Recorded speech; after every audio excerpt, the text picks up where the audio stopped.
So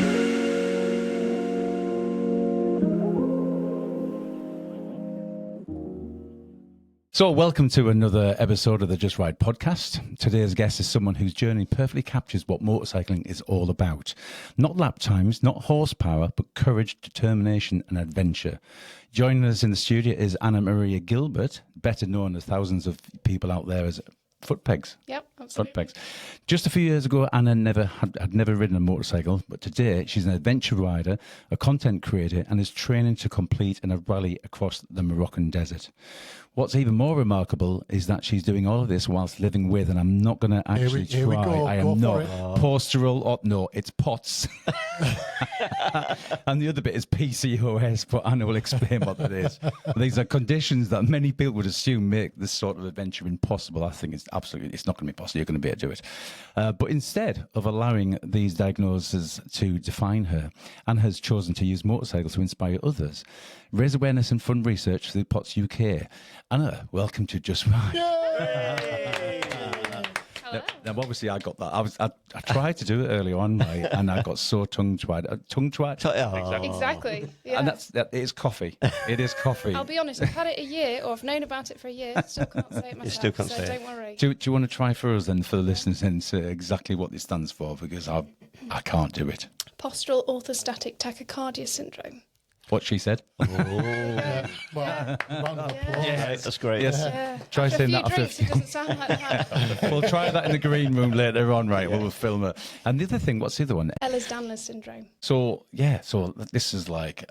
Can I stop before we go any further? You can. Because I think we need to introduce Adam as well. We do. Yeah. So, he's so quiet next to us. So, Is- And actually, I'm also not meant to be here. you're not meant to be. yeah. No, So no, He's my joyrider. Picks him up on the way. and some of you regular viewers will notice that one of our co-hosts, Scotty, is missing. He's enjoying a lovely break with his family, isn't he? With his wife. He is. Yeah. And he'll be back. So we welcome Adam anyway. We welcome Adam. And we miss you, Scott. We'll see you very soon. Yeah, so Adam's come kicking and screaming at the studio. I think he wanted to sit down in the green room and enjoy some more of those fine... I'm not going to say what they were, but we've dragged him into the studio. That sounds worse than it is. Was that just some shots? It was just some shots. It was meant to be worse been than on the what it shots was. already. But we will be going back in the green room a little bit later. But no, welcome. And if anyone needs a Sparky, right, just loads of gubby jobs. Absolutely loads. And he's already looked at our wiring. It's a new build. I hope your employer doesn't see this, Adam. All right. I am my employer. Hey, so he's definitely Even for better. gubby jobs. All right. Even better. Anyway, And he loves cash. You're like, cash. Is king. Obviously, if you're from the Inland Revenue, he pays his taxes, apparently. Let's cut off there. Yeah. Anyway, Let's yeah, crack this on. is a I was motorcycle. going to say, is it a motorcycle show? It is. So motorcycles, come on. So tonight we want to delve into who is Maria Gilbert, better known as Footpegs. Yeah, exactly.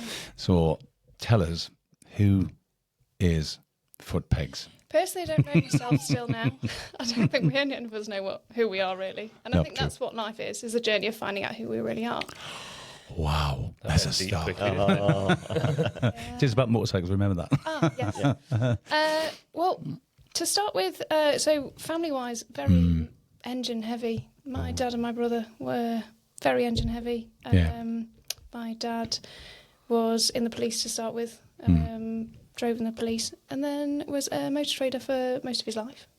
Largest part of his career, had a couple of pictures, and was always tinkering, selling, playing with, had bikes, and I rebelled hard, rebelled so hard, and I sat on a pony when I was teeny weeny, and that was it. I was done. I was sucked in, rode for every weekend, night, had ponies, and that was it. That was me. Yeah. Absolutely sucked in. And I'll cut the long story short. I think COVID came around, and I was very fortunate that I could still go to work because it was the fact that we had to look after animals and things like that. We didn't compete. We didn't do anything that could cause us to be in hospital. Yeah. But we obviously were allowed out to do that, and it was a blessing. I think mentally, I wouldn't have survived if I didn't have that job. Right. But I got a bit sick of it. It was like eating cabbage every single day.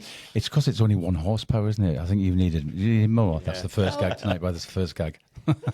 Horsepower to horsepower. Yeah, but they have a mind of their own, so they do stoppies and wheelies when they want to, not when you ask. Yeah. I think my bike does that as well. So yeah, I think I I did it as a job, studied it through university, Yeah. did it as a job, did it every weekend, did it for work, and I was a bit like, am I getting a bit? I wasn't sick of it. I loved it as a job. Yeah. I needed something at the weekends, and through COVID, I couldn't go and do anything. Yeah. And I think that's what opened my eyes up to. I need something else. Yeah. So once COVID was over and done with, I went and did my test, and loved it, and had an MT-07 as my first bike. Wow. Yeah, I went straight in. I loved it. Absolutely loved it.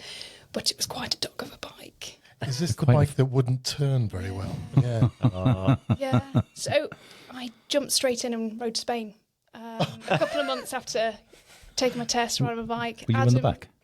I was on the same trip. Yeah.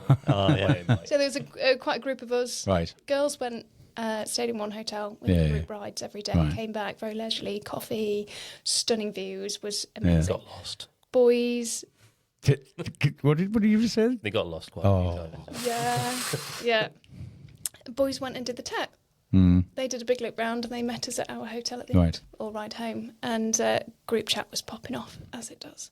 And there's photos, we're putting photos of our stuff, they're putting photos of their trip. And we found out that, Adam can verify this, I think they did 4 miles in 2 hours. On one day. On the first day, actually. Yeah, but from There was 5 of us dragging bikes through towards, like knee-deep towards mud. Bilbao. Wow. And it was on one of the fire roads where they take the logs out. Yeah. Ruts from the trucks were Right. on me like waist deep. And Adam just sent me a photo with his World Raid sat upright in this massive rut, uphill, stuck. Wow. And You were at the pub, really, weren't you? I wish. That's a totally different sort of riding, isn't it, as well? Yeah. You know, I mean, that is really tough. It's hard work, but especially if you do it local to you, it's easy because you kind of know where you're going. When you're on a completely unknown trail, don't know where it goes, don't know where it ends, don't know how long it is so you can get off it, Yeah. and it's starting to go dark because you don't go out for the boat till 4 o'clock, and then you've got to get to somewhere as well that night without knowing really how far you're going to get that night. You kind of got to just keep going until you get to the end. I was gonna say there. So there must be a point in the day where you think to yourself, "Is it easier to go back, or have I just got to keep going straight ahead and make that judgment at some point?" The best thing is just don't plan. All right. Just, Yeah. And the most amazing thing in Spain is that you don't really need to plan. There'll always be a hotel, a room. Yeah. You know, if you knock on the door and go, have you got anything? Yeah. Can you help us out? Yeah. Yeah, of course, come in. Absolutely. A later trip we did eventually was all off-road, and we stumbled across this incredible old palace. And it was €70 a night. But my God, it was like something you'd pay 300, 400 pounds a night in the UK. And then it came to food, and it was €40 for 4 courses. Yeah. And then you added wine if you wanted wine. And it was Michelin star Yeah. quality. It was just mad. So just don't plan. And everything happens for a reason. Yeah. It was literally 50 metres off the side of the Tet as well. Just Oh, the okay. trail, Yeah. down a drive. Wow. Oh, there's the hotel. Yeah. I think that's one of those places you keep a secret to yourself and don't share with anybody else, other than when the cameras go off, and where we can get them details later. Or maybe we can put it on Just Ride, but we won't talk about Just Ride tonight. Absolutely. Yeah. So Anna, so you did this trip just a Yeah. few months after you took your test. Sorry, we diversed quite a bit there, didn't we? Oh no. Yeah. Took a But big step forward. yeah.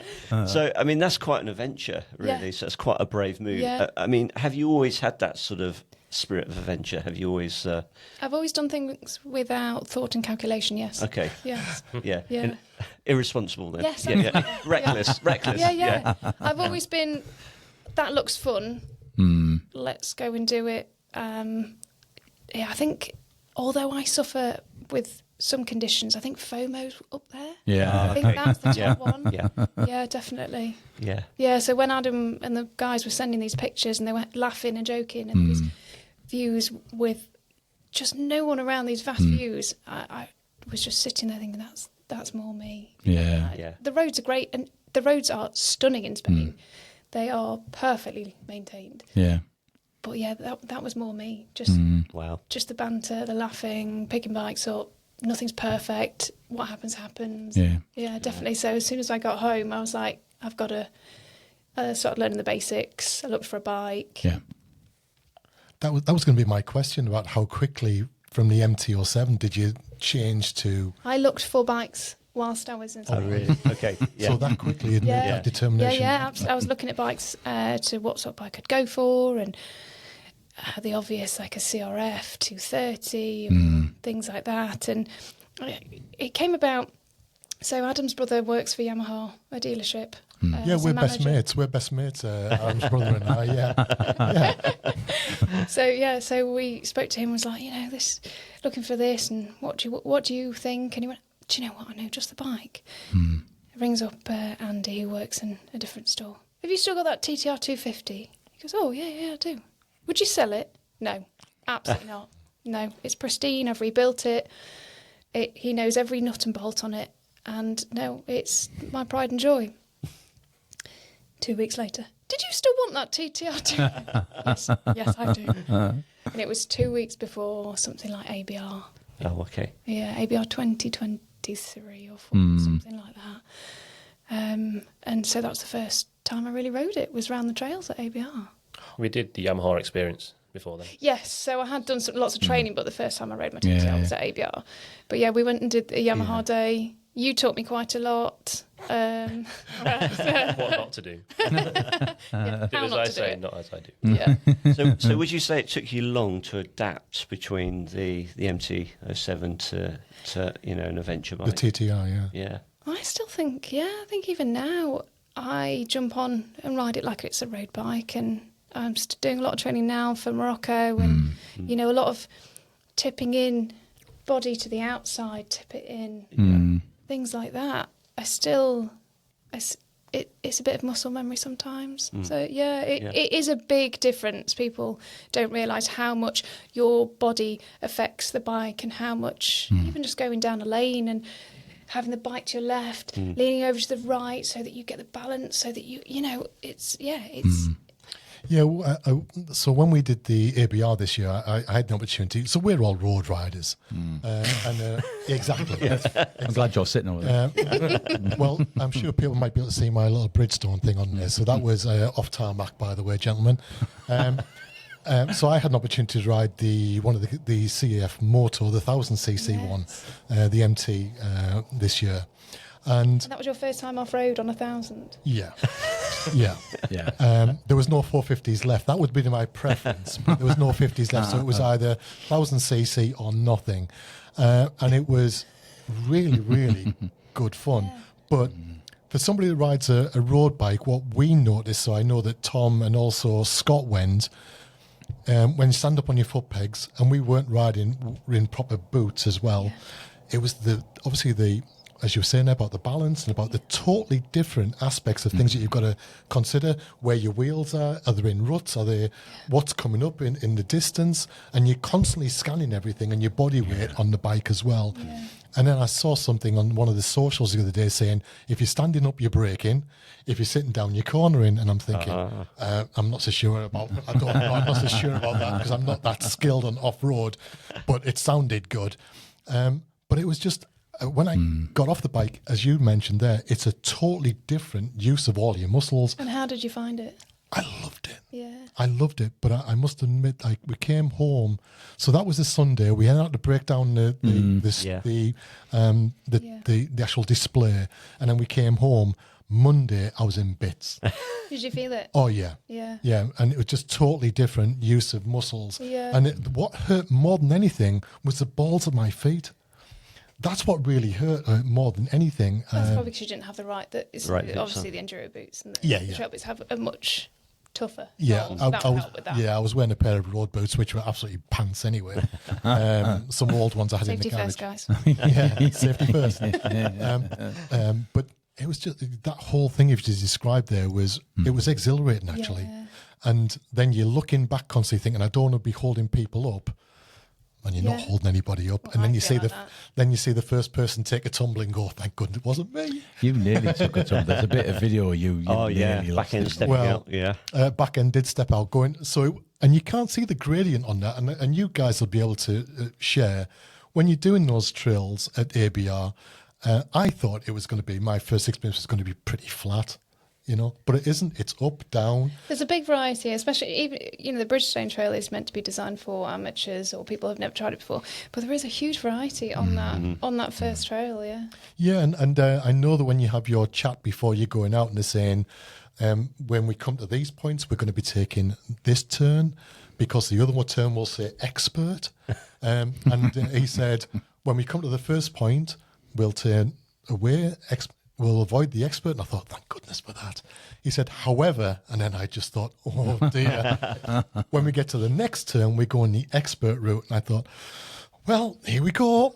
I just got to get gone. Oh, it was great. Yeah. It was great. And it was only, 35 minutes? Well, I'm glad you're a convert. Otherwise, this would be a very fun podcast, wouldn't it? Total convert. And I mean, we came away and we were just totally exhilarated by it. And I know that we're doing something later in this year. You guys are going to go and do something when I'm away on holiday, which is going to be great as well. But I think we're all sort of dabbling with adventure bikes now. I still haven't ridden one. Such a fast-growing market. So I'm I've road rider, but I'm really, really excited and looking forward to getting it. It's the CF Moto 450s we're going to be riding, and really looking forward to it. So. But interesting, we were talking earlier on in the green room that you guys don't do any road riding, do you now? Not specifically. We do a bit. Well, you have got your you've got your 1980s Super Tenere, which is your It's my road bike. As a little treat.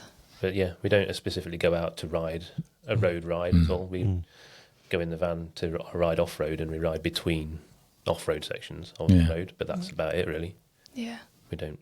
And that's weekly, isn't it? I mean, you're in training for this Moroccan trip. Yeah, I mean, there was maybe a couple of weeks where we were busy doing other stuff, it's over, but pretty much try and be out every week, if not more, or at least twice, you know, both days at the weekend, something like that. We did a day up in Yorkshire. I think we did 130 miles. Something like that, to just try and get some stamina in, and then went out the next day as well, just as to be like, right, you got to get up and get it done the other day. Because also those sorts of days test all my kit as well, because when I'm out there, I need to know what's going to rub, I need to know where I'm going to get a blister, I need to know if my knee braces are going to annoy me, I need to know if my socks, like the top of the socks have a bit of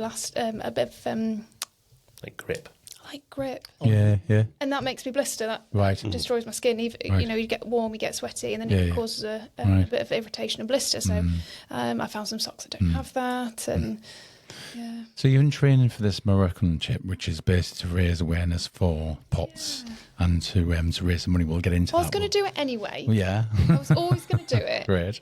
And I just thought, so I met someone called Hannah Adventures, and so I met her at the Dirty Weekend down south. The what weekend? The Dirty Weekend. Okay. This is still motorcycling, isn't it? Have I come in the wrong podcast? I'm looking at Adam just to confirm. No, Adam's blushing on the other side of the table. It is just an off-road weekend. Oh, of course it is. Come on, don't be dirty. And I'd seen that she'd done the Land's End Trial. Do we know what Land's End Trial is? So Land's End Trial is, I think it's over 100 years old, and it used to go from Land's End to Edinburgh. All right. And now, obviously, with lanes closing, it's not possible. So it's in 3 different locations now. And you'll have to fact check me on this, but one down south, Peak District, and in 2 down south. 2 down south, and 1 in Peak District. Right, got you. And it's a cars, bikes, hill climb, basically. And she did that for charity, for POTS, because she had it. Because she developed POTS once she got hit by a roller coaster. Right, she got hit by a roller coaster. So she was queuing for a roller coaster, and the roller coaster broke and crashed into itself, and a part flew off and hit her in the back of the head. She had a backpack on, so that did a lot of the... Took the force, But she had to learn to talk, learn to walk. Wow. She has... other conditions also. I'd love for her to tell her this story, because it'd be so much better than me. And unfortunately, she tripped and fell and got pregnant. So. Not the roller coaster, I get it. I don't know how that happened. So she's we could probably have a podcast all about that. So originally she was supposed to come with, but she's unfortunately she's about to have a baby. Right.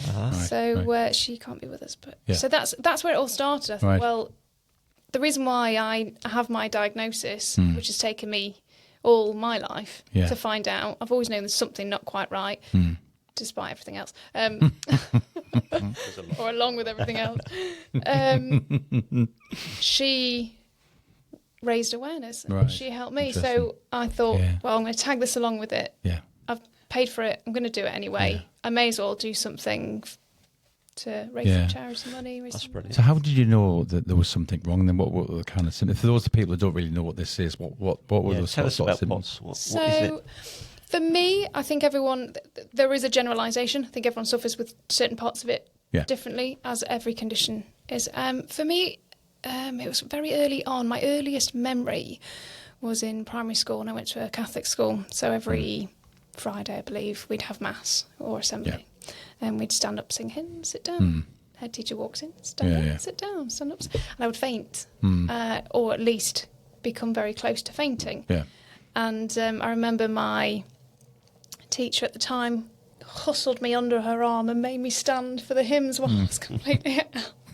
And they thought, I think, as you do, you think, oh, bloody dramatic child, stop being so attention-seeking. And I think there was a conversation with my mum about, is she getting enough breakfast? Are you feeding her enough? And, well, I think so, she's eating. So she obviously got me tested for like diabetes. I think there was a joint condition that could cause you all different things. Anyway, in the end, I just got sweets in my in my uniform every day to win. Were there Haribos as well? Yeah. Haribos. Were there Haribos? What sweets? I still carry Haribos I now. love a Haribo. I've got Haribo. like a kilo bag in my Moscow bags every ride out. Wow. Yeah. So how does POTS affect you day to day? So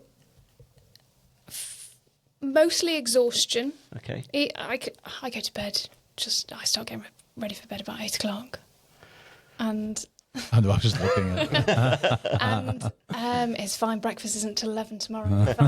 Fine. I start work at 7:30, so it's an early start for me. It's 40 minutes there, so I'm up at 6 every day. So I find that even if I go to bed early, I still wake up like I haven't had a good night's sleep, and that's me all over. And by 11 o'clock, I'm exhausted. Standing up quickly. The old TV fuzz. People probably won't know what that is, but you see the old TV fuzz and you start to feel a bit wobbly. Having a hot shower, so temperature changes can make me feel quite poorly. So I wouldn't naturally jump up, get in the shower. I'd have breakfast first. I'd let my body regulate itself, get going, and then I'd have a shower or whatever the plan is for that day. I find that food affects me quite greatly. So if I have a huge meal, all of my blood will go to my digestive system and leave me quite empty. Right. So especially if it's quite a carb-heavy meal, I'll suffer quite badly after that. I feel a bit wobbly, feel a bit tired and sluggish. But POTS doesn't usually come alone. So it usually comes with hypermobility, which is the Ehlers-Danlos syndrome, and it comes with mast cell activation syndrome. So it's all linked, and I'm not going to go too deeply into it. You can research it, but it's all linked in such a way that they believe that POTS and Ehlers-Danlos syndrome is linked in that your veins don't contract. Okay. So when you stand up, all your blood pulls down into your legs, and it doesn't pump it back up. So that's why it's not regulating. So it's not regulating in that way, and the hypermobility is that your tissue, your connective tissue, isn't taut. Yeah. Right. So that affects the joints as well as the veins, so that you have very loose joints. So I can dislocate quite easily, but the plus side of that is, yes, I dislocate quite easily, but it pops back in. So it's not as... It still hurts, and it still leaves me very weak and very uncomfortable, but I have dislocated in quite a few ways now that I know I've dislocated, but I know it's back in. And I'm Wow. So let me get this. Right. My head is just going, you've got all these actually quite serious medical conditions, quite life-affecting medical conditions, and you choose to ride motorbikes. And horses. And horses. Yeah. And not only that, you are choosing to ride through Morocco. Yeah, I just get FOMO when someone said once, "Do you want to do a rally in Morocco?" I'm like, "Yes, let's go." It's like we was sat watching Romaniacs. Yeah. And I saw someone that had ridden bikes for 9 months and then gone and done Romaniacs. She looked amazing. And I just went to Adam, "Do you want to do my Romaniacs next year?" And he was like, "Yeah, okay." So like, yeah, cool. You right, sure? Yeah, I'm fine with it. He's the one with talent. She said it on the podcast. You've got to do it now. So, I messaged a few people yesterday, and a few of the girls. 4 people want to do it. Yeah, a few of the girls were like, "Yeah, I'll do Romania." Yeah. So we'll see. We'll see if it happens. I think you're amazing. I think I know some people who who'd break a nail and like, I'm just going to bed for the rest of the day. I mean, I know I do go do cool stuff occasionally, but I don't want to take away from the fact that I do have days in bed. Yeah, I do, and planning my energy, it's like having tickets. I will run out of them, and like for even a weekend with friends, I'll probably go, right, I'll have a quiet Thursday, I'll finish work lunchtime. Yeah. choices. And I'll try and get a nap in there, or, we'll finish riding on Sunday, Monday, but I won't go to work until what's it. And I do have to take that time to recover in order to be able to go and do these things. So Morocco, for me, I actually don't know if I can complete it. I don't know if my body will do it, because it is 5-6 consecutive days bikes, and it's 300-kilometre 2 days, and it's intense. I'm not going to get my beauty sleep. I'm not going to... Do you know what I mean? So I don't know if I can finish it. It's something I would love to complete. And I'm going to be realistic and say it's a challenge. When is it? December. Right. Are you going with... Yeah. Doing it. Yeah. So I suppose that is hence the doing 130 miles in North Yorkshire, trying to build stamina to do, to actually take on this huge challenge. It is, but I will never be able to train enough in the UK, because yes, we did 130 miles, but how much of that was tarmac? Yeah. And in Morocco, how much of that will be tarmac in Morocco? Yeah, true. Yeah. It's all surfaces, so sand, rocks. Okay. Yeah. Primarily off-road. Yeah. In Morocco is amazing. If you ever are debating going and riding off-road, we went with Wilderness Wheels. That's who we're going with for the rally. Yeah. And it was just phenomenal. We didn't touch tarmac all day. We found a lunch stop in the middle of nowhere, and they brought the fish off a boat, and we just turned up at the next hotel. Everything was done for us. Bikes were serviced every night. Wined and dined. It was just the most amazing holiday, and that's probably now where I've false sense of security. Do you want to do a rally? Yeah, definitely. This was amazing, and it's not going to be like that. Well, I do hope Maya's listening to all of this. Are we going to get wined and dined every night when we come to Portugal? Hey, if not, come with us.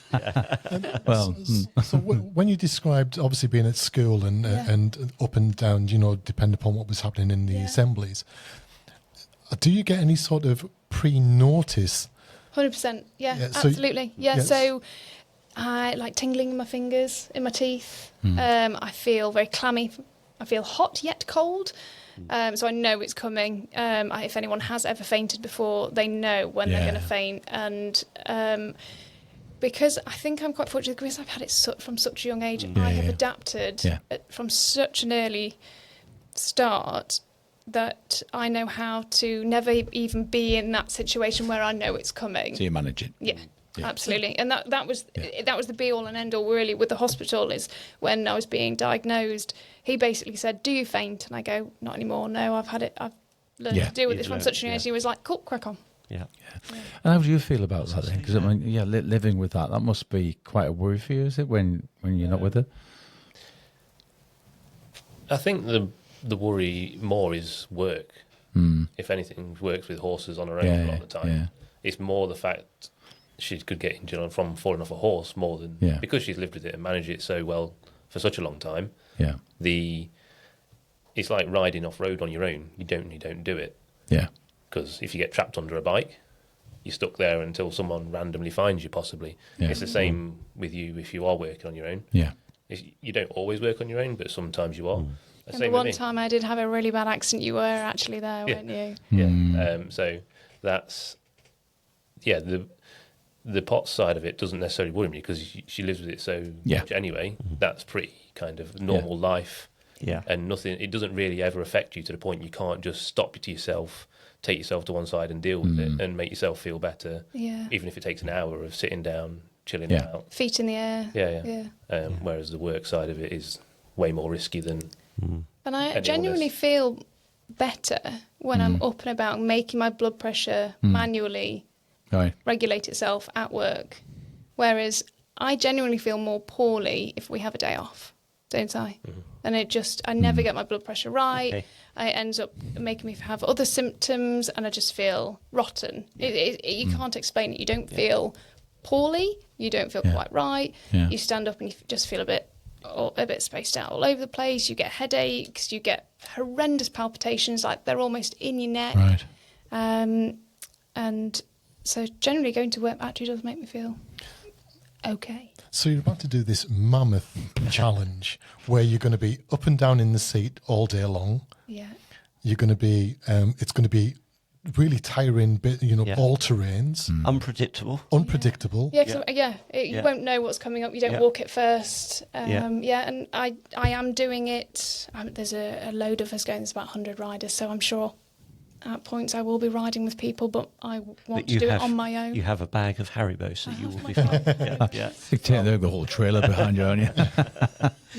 So you're doing this to raise money and awareness of POTS. Absolutely. How much are you hoping to raise? I'd like to raise £2,000. Cool. Right. Yeah. Okay. Yeah, Okay. I plucked that out the air. Don't ask me why. I'm sure we researched that. Yeah. Do you know where you're up to at the moment? I've done one post. I've not done a lot. I haven't put any work into it. I've raised £500. Oh, awesome. Just shy of £500. Yeah. That's wonderful. That's great. I'm sure the listeners will want to get involved and the viewers, and we can certainly post some of that. Well, none of it goes to me. It doesn't have any, without being too boring. It doesn't have anything. It doesn't matter to me as such. Nothing. I've paid for the whole rally. I've not got sponsors for the rally. All the kit's mine. It is purely for you guys to win some really cool prizes, and I've got some prizes. I've got some really cool prizes. Yeah. So everything, every £5 that you enter, you'll automatically get entered into a raffle. So top 10 highest donators will automatically get a goodie bag. Yep. And then from there, I will choose, or it will be selected randomly.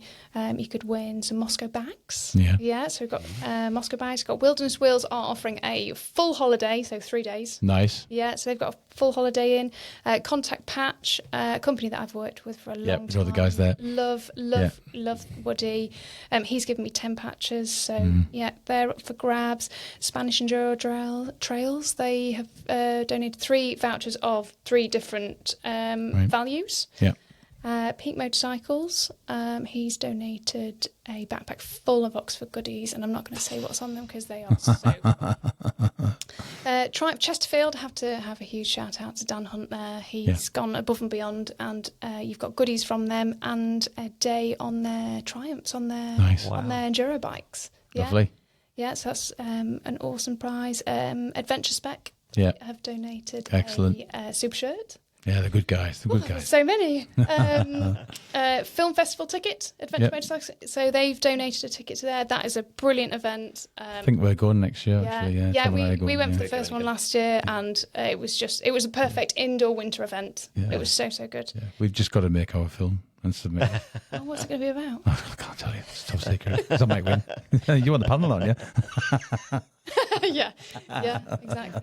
A bike thing. So a bike thing are doing 2 things. So they've donated an X5, 360 X5. Yeah. Oh, wow. But they are also running their own raffle at the moment. They're raffling off a GS 1300 with 10 grand worth of upgrades. Oof. Just calm down, Andy. Calm down. You can enter that. They will then make a donation to 2 charities. They've got a primary charity, and then My Pots is their second charity. Great. So they are also going to make a donation. Super. So please enter theirs and please enter mine. So at Bike Collective, they are doing me an article on their page as well to help them out. Yeah. And Rally Raid, they have gone and made me a lowering link for the Triumph 450. Nice. I'll be riding. Well, I do think we'll be donating some Pro subscriptions. No way. Yeah. Can I have well, one? Well, obviously, you come on the show. Not only do you get a special mug that hasn't got alcohol in it, and Stickers. stickers, but no, we'll definitely donate a year's, thank which you is so worth much. £70. And you we'll donate a few will of those. raise more than £2,000. Yeah, absolutely. I'm just overwhelmed with how many prizes people have gotten involved. I sort of cast my net quite wide, expecting so many no's, and it's just so lovely. Yeah. Really. No, we'll confirm that when we can put that in the socials, and we'll confirm what we're going to do. I've got to talk to producer Tom, because man in charge. Man in charge. He just bosses me around loads. Honestly, it's ridiculous. But no, we'll definitely do that. Support you where we can. But I think what you're doing is absolutely fantastic. Yeah. I think that getting to know you. Obviously, we met you at ABR and hearing your story, and certainly when you sent through, because we always ask our guests some questions, and I need a coffee to read all of this. I was like, but when you start to understand what you're actually living with, and then you're about to go on this. I mean, I'm feeling a bit like I need to pull myself together and go and do some challenges. It's just, but massive respect here, honestly. For really going Wait till and I've doing done it. this. Yeah, I might not do it. I'm sure you'll be fine. I'm sure you'll be fine. It is interesting because I think POTS it's not very widely known. Because you're a family member, you've got. No, I've got a friend who she had it, and very similar story actually. Yeah. She developed it when she was at school, and it's my friend's daughter, and nobody believed her. Yeah. Everybody thought, Even my parents didn't. Yeah. Dad, very, very hard-working, old-fashioned. Yeah. Get out of it.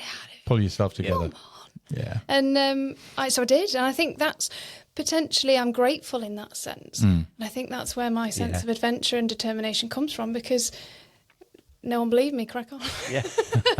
And if I wanted to do horses, I had to create the energy to go and do it. If I wanted to go ride, so it's same with this. If I want to go do bikes, I'm gonna have to get my ass out of bed and do it. Yeah.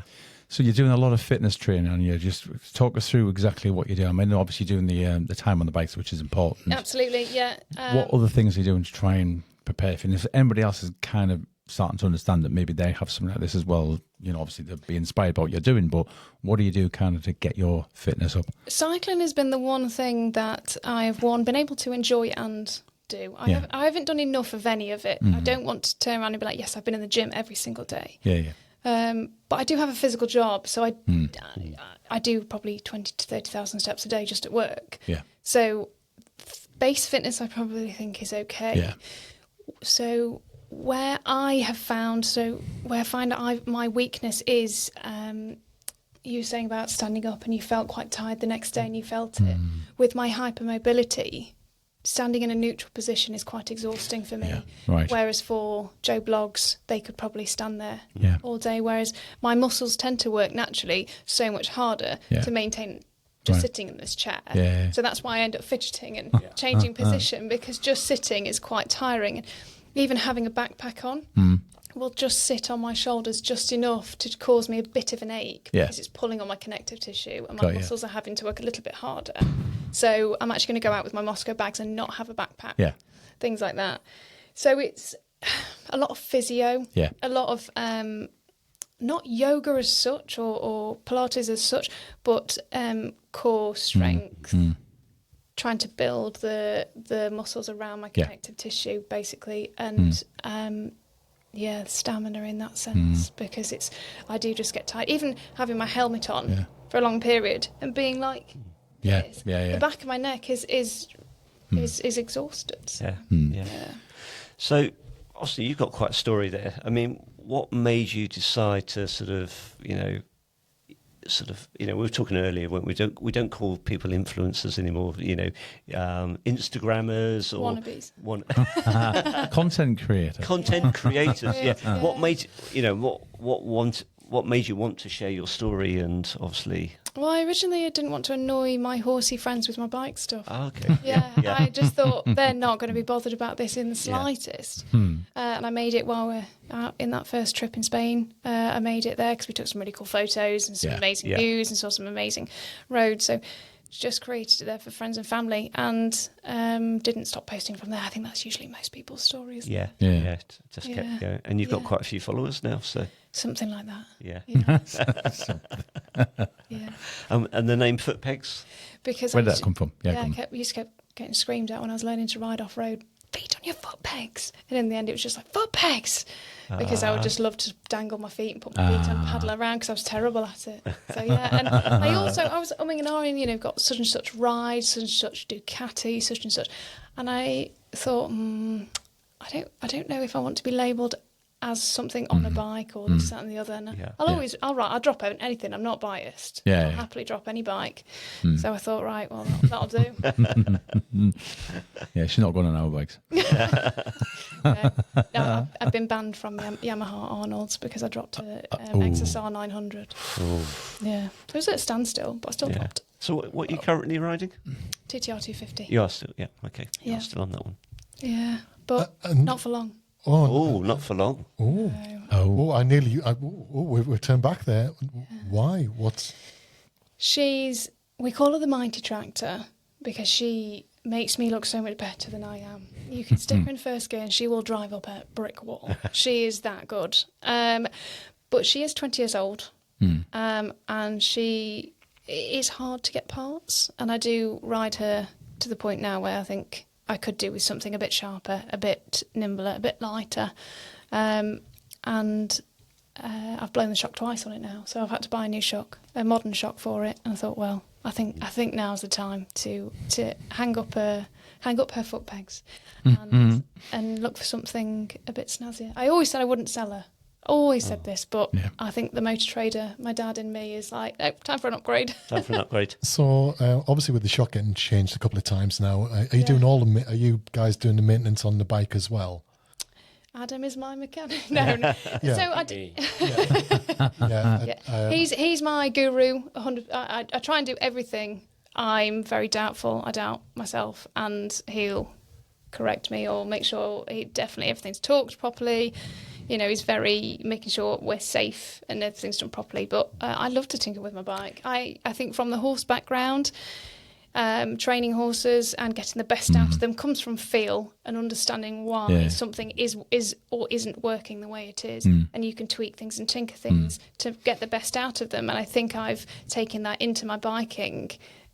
With the setup, with suspension, with changing the fork oil, all those different things, and tweaking the carb and putting air filters on. I love it. So if you're throwing your eye out there at this moment in time to try and look at alternatives, are we getting past Yamaha? We might be getting past Yamaha. I know. I said this. I said I'd never look at another bike. I'd never look at another brand. But I know. Any names that you could mention? Anything you? Do you know what? I think we're so fortunate at the minute to have such choice on adventure and enduro bikes. We're in abundance, and I'd love to try a few more actually, because I think feel is really is big for me. Looks is obviously a big factor, but for me, feel is really huge. I like something that feels very light. I love a light clutch. I like something that's not snatchy, and I'm not sure whether I'd love ride by wire. I like the old, but we'll see. I think feel is going to be a huge factor, and I can't wait to sit on plenty. You're going somewhere tomorrow, aren't you, to try a couple of bikes? Yeah, we're going to nip to Motorrad Connection tomorrow and I'm really excited to look at all the old stuff as well. Nice. Yeah, I am a classic person. I love classic stuff. Dad's always had classic cars. I'm excited to have a look at all the old stuff as well. Will you be looking at anything in particular? Because you've done a few more govy jobs on the side apparently. So a few quid in your back pocket. Are you looking for something new or? No, we've just bought a house. Oh, which you are going to have to rewire. No. Yeah, no. You said you'd never change your world raid. You might have something else, but I'm so used to it. I like it. It's almost autopilot riding it now. Yeah. Even off road, you get so used to something and so comfortable on something. There's more fun stuff out there. There's lighter stuff that's way more fun in certain conditions, but it's so predictable. But still, you can do so much with it at the same time. Once you get used to it, I can go and ride it and not have to think about the bike 90% of the time until it falls over and it's really heavy. Yeah. I'm just thinking, obviously you're going on your road trip tomorrow and you're going to go to the dealership. Yeah. I know you'll also be passing another dealership, which won't, well, possibly you might be, which is in Thirsk. Teesdale Motorcycle. Which is Teesdale. So, Do you know and that those is guys? literally a few hundred metres off the A19. Yes. You'd go one we way go. to go to York and go to Malton Way, Yeah. and the other way to go into Thirsk itself. And you don't have to go into the town centre. It is literally a few hundred metres away from. Yeah. Yeah. And they've got KTM, they've got CF Yeah, Moto, Moto. they've got sports bikes, which I get all They've got- tingly yeah, about. Sorry about that. Yeah. But What a good see. yeah, they've got Motor Guzzi and stuff like Husqvarna. that. So Husqvarna. Husqvarna. So it might be you could maybe go a couple of dealerships tomorrow. Do you walk in and click all the brake levers? No. Do you not? Yeah, I love it. Yeah, you tend to do certain things, don't you? I always look for a clutch. Yeah. Yeah. I always look for a clutch because I know there's this thing. I don't know particularly about the enduro world, but I know from a sports bike, there's more I've gone to. Well, the Start Varg, obviously, that has no clutch. Oh. Yeah. There you go. Yeah, see? all the electric bikes don't have clutches. Yeah, and that is, I've got a bit of a OCD thing about reaching for a clutch. Yeah. So we do all have a little foibles, don't we? Walking around, what we're gonna, and he likes to press buttons, by the way, and he does. So Oh, we do. We do. We talk about We bikes like. still. yeah. And there's a button. Whoa. Almost was supposed to that. Funny story, actually. When Adam and I first met, I picked him up drunk. Oh, I think we've been at the pub, haven't we? And you were, can I have a lift home? I was like, yes, that's fine. So I dropped his brother off, and you were a bit further away, and he pressed every single button on the dash. Thing was lighting up like a bloody Christmas Don't have a helicopter, do you? He doesn't You remember said, it. I I like this don't guy. remember. Yeah, so I don't even know this guy. And he's like touching all the buttons. And then I tried to explain it the next day. He went, he did what to you? Remember, it's a family show. Keep it clean. So you mentioned earlier on about the Morocco trip. It's going to be on a Triumph. Yes, Triumph 450. Okay. So are they sponsoring it, or is that? No, so Wilderness Wheels have a whole new fleet of Triumph bikes. Right. Yeah, so that's comes as standard. Yeah. Comes the start? Yeah, so Triumph Chesterfield and Triumph bikes aren't related in that sense. Triumph Chesterfield is a dealership that I pretty much grew up in. Dad and I would go round and on the bikes, and there's Harley round the corner, and we just used to go to CMC and things like that, Chesterfield motorcycle. And coincidentally, a now friend, Dan, works there and has set you guys up some really cool prizes. So I begged and borrowed. And it turns out I went to school with him. Didn't realise. What a small world. Small world. Yeah. Also, and that's what Triumph is that going to be? You did say earlier on, didn't you? What Triumph it is you're riding in Morocco? What? FC, is it? It's an enduro bike. FC 450, but I'm not sure. 450. Yeah, I'm not sure the exact one. Yeah. Oh, we'll Yeah, look it's that. We'll look that one up. Yeah. It'll be fun, whatever it is. Yeah. And it's fun because it's not your own bike getting. And it gets serviced every night for me. Just get to give it back at the end, Yeah. broken. Yeah. Yeah. And if it is broken, someone will repair it. Yeah, Hisham specifically. He's a legend. He works for Wilderness Wheels and is a whiz mechanic. Yeah. Did you mention that you know Robbie? Yes. Yeah. Through social media, and followed him through his Dakar. Yeah. And sent him some encouraging words when he hurt his back and said, get the fuck up and get on with it. What silly boy. Just Get get on on, with it. come on, get on with It's it. only pain. Go on. Crack on. Just through social media, as you follow people, and he's about to do the Dakar. Follow him, see how he gets on, and no, don't know him. Know him. No, he's a good friend of the show. Apparently, Robbie Rolls.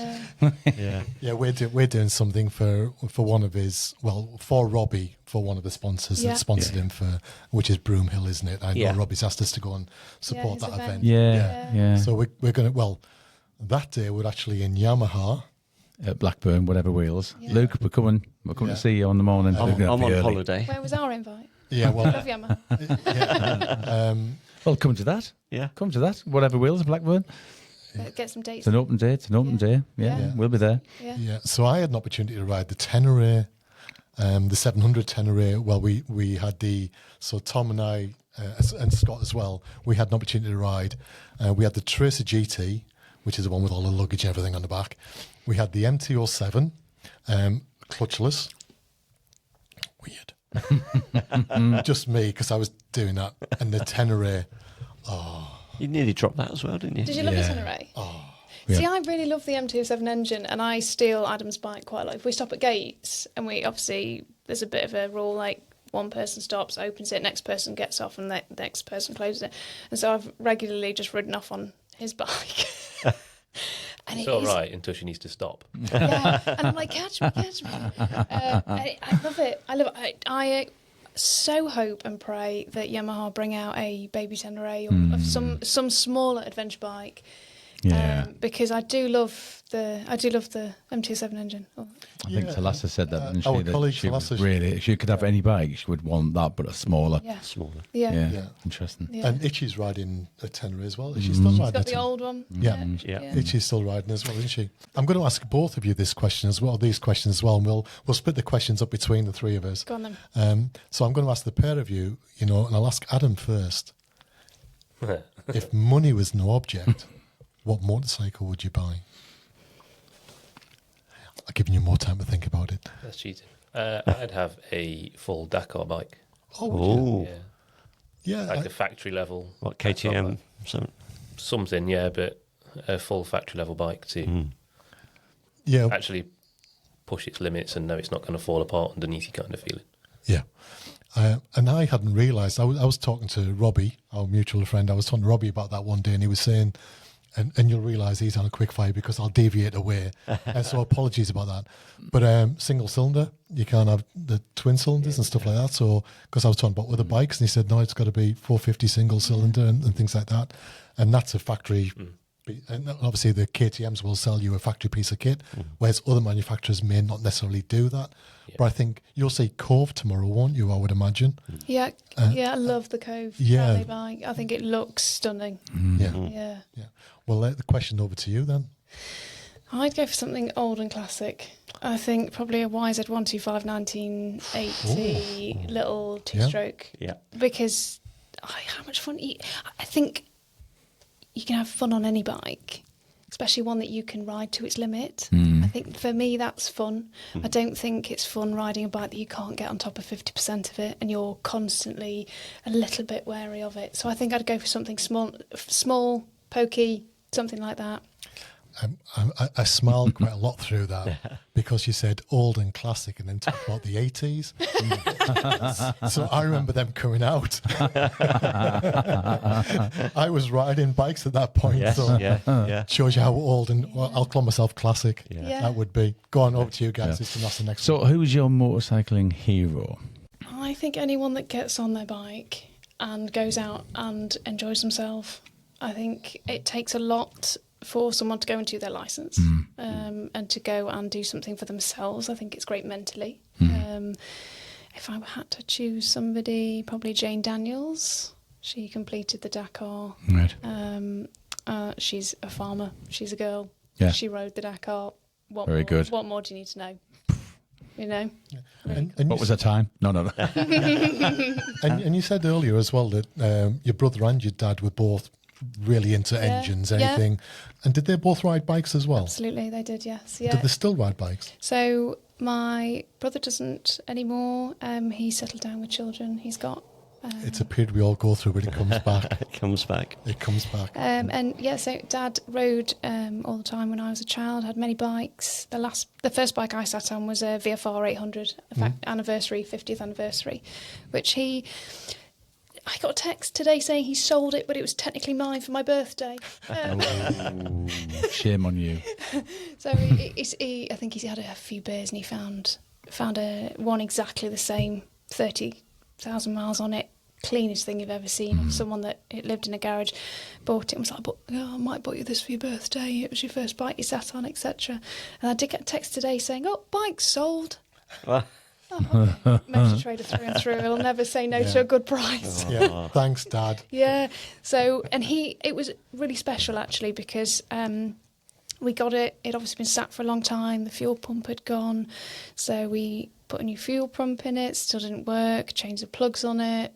got it going, and I rode it from my house where I am now back down to him, and rode it myself all the way back down to him. So that was a real special moment that bike had taken me from pillion to riding it to him. He nice. Got to ride it, and he's like, "Oh, this is bloody horrible." The clutch on this always like, yes, Dad, it's not an adjustable clutch. That's it's so firm. I was like, yes, Dad. Well, you're not.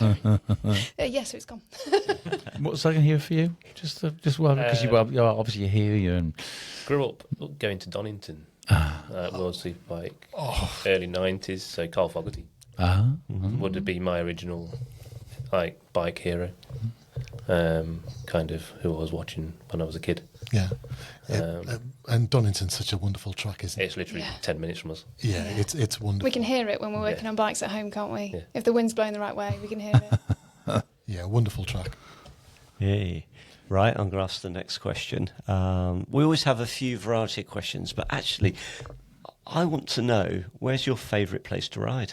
Have you got a particular route or ride that you love? Spain has a really close part.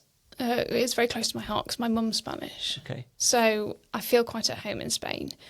And I fell in love with it even more when recently... Well, no, not recently, 2 years ago now, or 18 months ago now, we went and did the Picos Mountains off-road, loaded up, and no plan, just had a ferry, and we rode until we were tired and found a hotel. And the food we found, because we're in the middle of nowhere, it was Grandma's cooking, and it was just beautiful food, simple, basic, so flavoursome. They know how to cook out there. So Spain has a really, it has me. Anywhere in Spain, my family still live out there. I like to go ride the south and try and do the Graffy Desert. But I think Morocco, for its vast, open space, you can ride all day without finding a road. And it is really cool. It's just stunning. We're going to end up in Morocco, aren't we? We are. And there's me thinking you're going to say the A64, but, you know. Yeah, Tamworth to Donington. Adam, yourself? Very similar, really. Yeah. Like Anna says, the vastness of Morocco is you can ride endlessly without feeling that you pass villages, but you only pass them. You don't have to go on the road through them if you don't want to. And I think the fact that you can ride for 200 kilometres in one direction and probably not even see anyone. See, I'll get very nervous about that. Fuel, wee stop. Do you know Wild Wee? What? Do you not have a Wild Wee? A Wild Wee? Yeah. I'll find a bush, if I can find a bush. There you go, that's a Wild Wee. Has Morocco got bushes? Actually. They're really hard there. They're they're called argan oil bushes, and they are really bloody firm. They look like really sparse and you hit them and they are not soft at all. Yeah, you're not selling it to me. Is that a bush or a rock? I'm still confused. Yeah. You're very good at having wild wheeze, aren't you? Yeah. I don't tend to get off the bike when I'm having one of those. So do I. Once he breaks the seal, it's like every couple of miles. Throw it over your shoulder. Drops the horse. If only, Anna, if only. I hope no one rides behind you. There is some footage of somebody. I won't go. Oh, no, you don't go there. Yeah, I won't go there. All I'm going to say is remember you've got a helmet cam on when you're having a pee. Oh, that's Adam's party trick. When we're going back through footage, I'm like, oh, there's your thumb. No, it's not your thumb, is it? It's his little finger. There is some footage of that, and a helmet cam. In Wales. In Wales. Yeah. Yeah. I saved it as a screensaver once, so when he opened his phone, it was just his little finger. Yeah. Anyway, back to the show.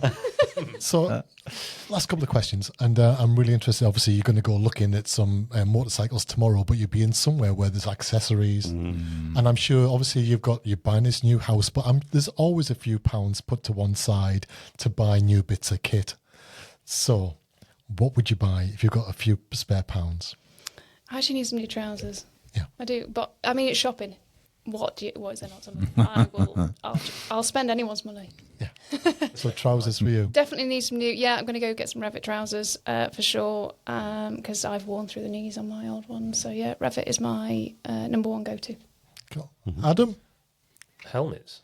Here we go. You Right, can never have too many helmets. See, all the boys all went, hang on. The green one's going to be closed by the time we get through That's the helmet. fine.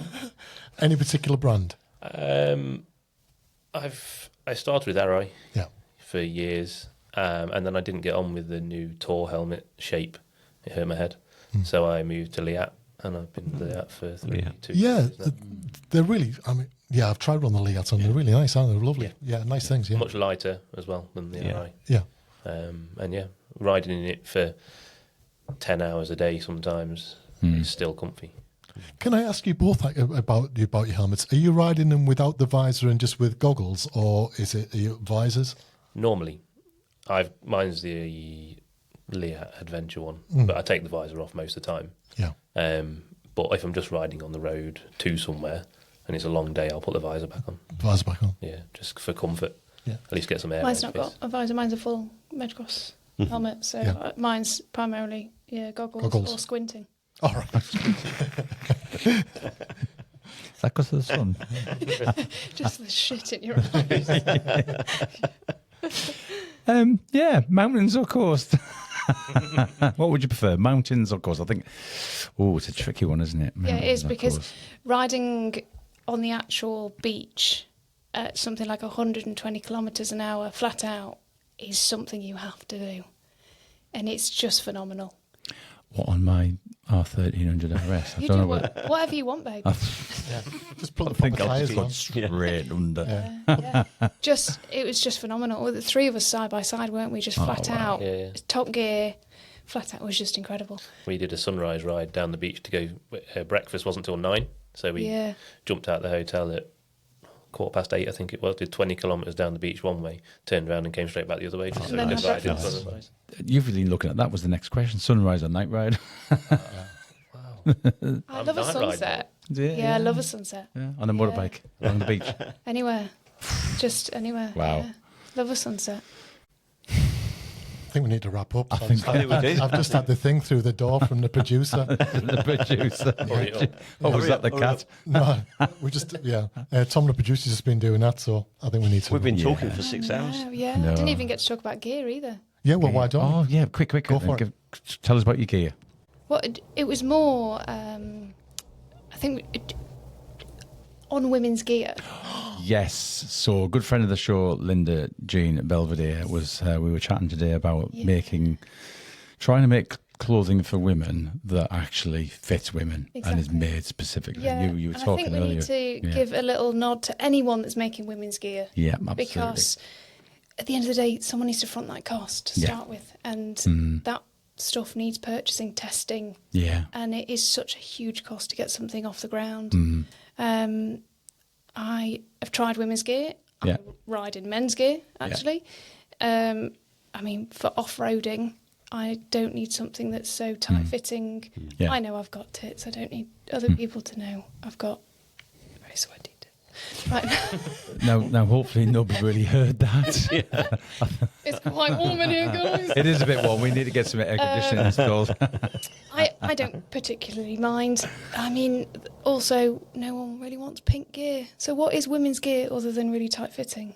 So, I don't really mind I don't mind in that sense.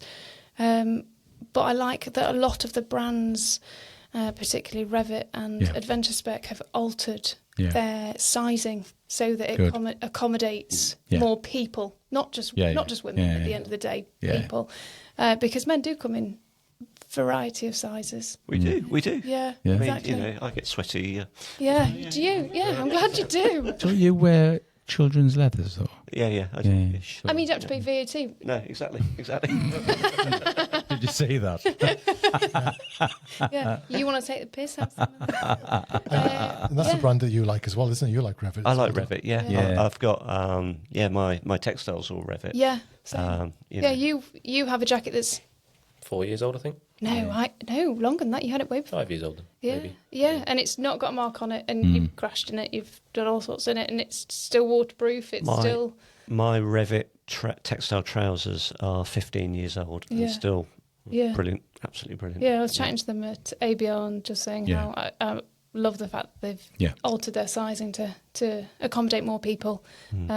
Because at the end of the day, what is women's gear? And Revit, if you are listening, I'm willing to try some more gear. and Aren't we all? Three of you there straight away then, Yeah. 2 men and a lady. Yeah. And a lady. Yeah, absolutely. Oh, fantastic. Well, listen, it's been absolutely great to have you here in the studio. It is warm tonight. I do apologise. We do need to get some air conditioning in. Yes, So before we finish, Yeah. how can people sponsor you? They can go to my Just Giving page. There's a link on my Instagram.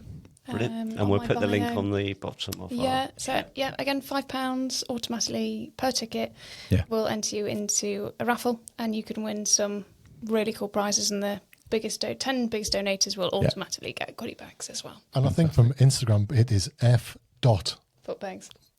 Spells, So just for people to go and search for your socials as well on Instagram, it's F. dot. OOT. Exactly. PUGS. Yeah, exactly. Excellent. Great. So hopefully you can win some really cool prizes, and hopefully I make it to the end of the rally. But stay tuned and find out. Well, we will be following your progress. Are you going to take cameras with you, or is it going to be how do people follow your progress specifically? So we'll try and post as much as we can per day. Adam will be with me. I'll probably give him my login and be like, just do what you need to do. Oh, that's dangerous, Adam. Oh dear. Yeah, there's going to be quite a few people there. I won't say who, but there's going to be quite a few people there that are also have social media. Yep. That you can follow them. I'm sure we'll all interlink and all update each other and help each other out. Brilliant.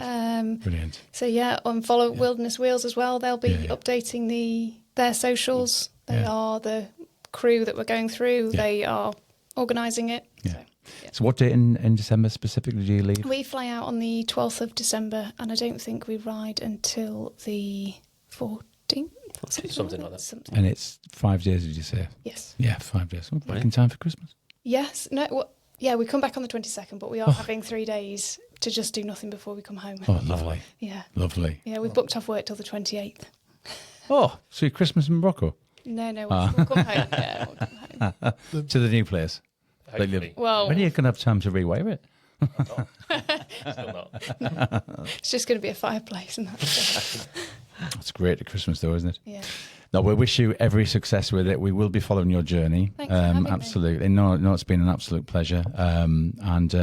So if you've heard tonight, if you want more information about POTS and that's the one, then you can find out more. Or if you want to drop Anna a message, and if you want kind of some advice on how to manage it, if that's what you've got, then she's absolutely got lots of experience of how to manage that and going to Morocco and doing what you're going to be doing, which will be fantastic. So massive thank you tonight for Anna. Footpegs.